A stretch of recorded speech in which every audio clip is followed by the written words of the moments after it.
এই 50 ডিগ্রি গরমে একটা বুক ঠান্ডা করে দেওয়া বই পড়বেন? তার আগে চলুন একটু খাওয়া দাওয়ার ব্যাপারে কথা বলা যাক।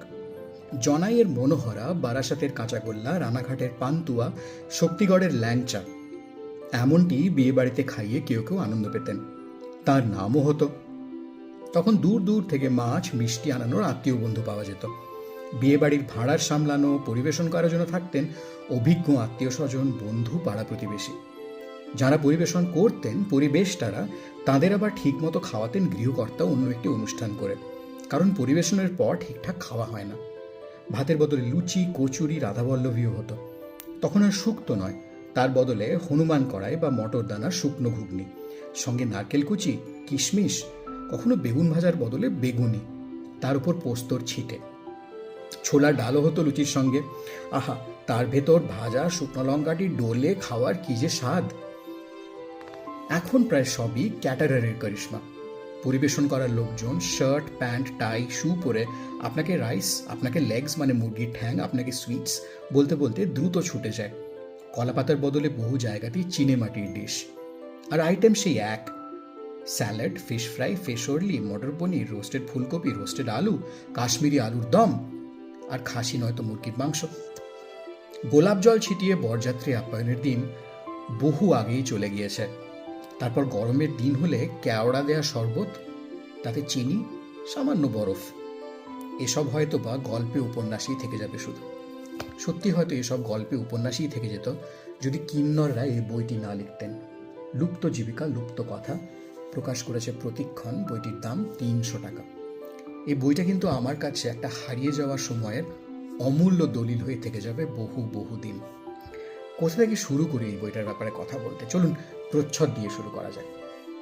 এই হালকা গোলাপি আভা, অনবদ্য একটা ফন্ট, এই অ্যান্টিক ফ্রেমের ভিতরে একটা হ্যারিকেনের ছবি, একটা আয়নার ছবি, স্পাইনের দুপাশে এই লাল কাপড়ের বাঁধাই, সব মিলিয়ে বইটা হাতে নিলেই মনটা ভালো হয়ে যায়। ভেতরে পাতার কোয়ালিটি মসৃণ, মোলায়েম। প্রত্যেকটি পৃষ্ঠার সংখ্যা যেখানে লেখা রয়েছে সেখানে এরকম ছোট্ট ছোট্ট ডিজাইনের টাচ। প্রত্যেকটি চ্যাপ্টারের শুরুতে এরকম ছোট্ট ছোট্ট হেডপিস, আবার চ্যাপ্টারের শেষেও এরকম ছোট্ট অলঙ্করণ। বইটির পাতার রং ফ্যাটফ্যাটে সাদা নয়, একটা ক্রিম ব্যাপার রয়েছে। এবং বইটি যে কতটা ভালোবাসা, কতটা যত্নের সাথে প্রডিউস করা হয়েছে, এটা দেখলে কিন্তু বোঝা যায়। আমার মতন যারা 80 বা 90-এর দশকে বড় হয়েছেন, তাদের কাছে এই বইটা কিন্তু একটা বোনানজা। এখানে অনেক জীবিকা বা কথার ব্যাপারে লেখা রয়েছে যেগুলো হয়তো 70 বা 80-র দশকের গোড়া থেকেই হারিয়ে যেতে বসেছিল।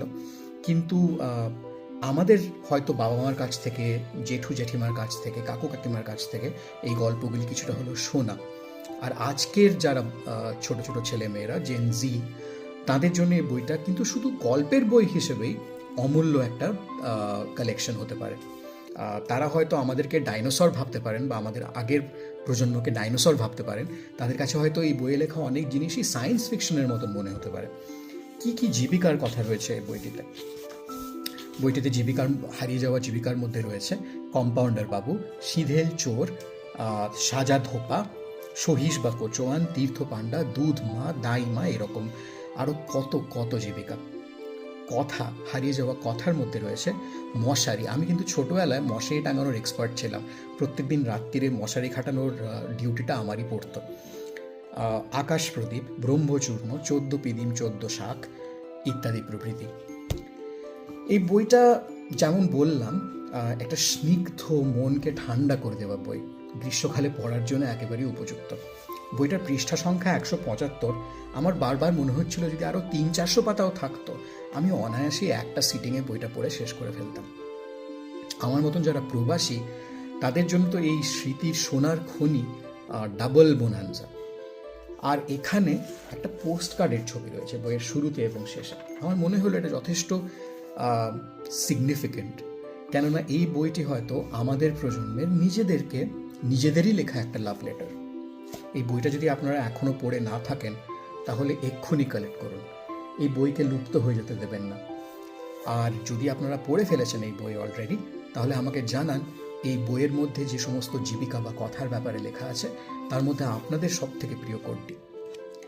এরকম নানান ভিডিও দেখতে ফলো করুন আমার চ্যানেল বইখোর বাঙালি, আর শেয়ার করে দিন এই ভিডিওটি আপনার নেটওয়ার্কে, যাতে আরও কিছু মানুষ এই গ্রীষ্মকালে একটু ঠান্ডার স্বস্তির নিঃশ্বাস নিতে পারে।